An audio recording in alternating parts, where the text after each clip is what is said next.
গড়িয়া স্টেশনে 20 ভারতীয় pound Sterling এর বোর্ডিং পাস নিয়ে মরণ দৌড় দিয়ে আমরা ক্যানিং সুপার স্লো এক্সপ্রেসে উঠতে গিয়ে সামনে দেখতে পাই পরচুলা উড়ে গেছে রজনীকান্তে। পাশে রেল লাইন থাকা সত্ত্বেও ট্রেনটা কেন রাস্তা দিয়ে যাচ্ছিল সেটাই বুঝছিলাম না। পাশ থেকে একজন বলল, দাদা সকাল সকাল। আমি বললাম, হ্যাঁ। আমার ইংরেজির শিক্ষক বলেছিলেন ক্যান এমন একটা ভার্ব যার সাথে কখনোই আইএনজি যুক্ত হয় না, কিন্তু উনি যে কত বড় ভুল ছিলেন তার প্রমাণ পেলাম স্টেশনে নেমে।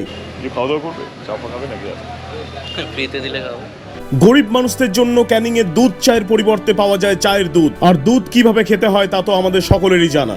আমাদের জন্য নাকি ওয়েট করছি শুনলাম সবাই, ইচ্ছে করে লেট করলাম যাতে সবাই ওয়েট করে।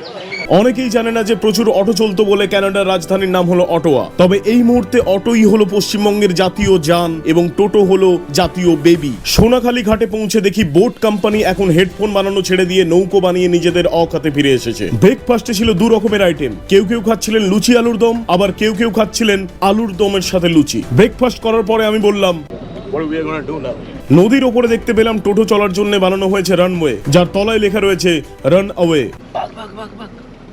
তখনই আমি তাকিয়ে দেখতে পেলাম কিছু বাঘ মানে ছারপোকা জলে সাঁতার কাটছে। স্ন্যাক্সে আমাদের দেওয়া হলো আমুদি মাছের চিকেন হ্যান্ড পিস।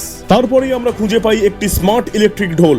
আমি সেটাতে ডান হাত দিয়ে কাহারবা আর বাম হাত দিয়ে ত্রিতাল বাজানো শুরু করতেই বিটকেল বলল, আরে ওটা বাজে ঢোলই তো।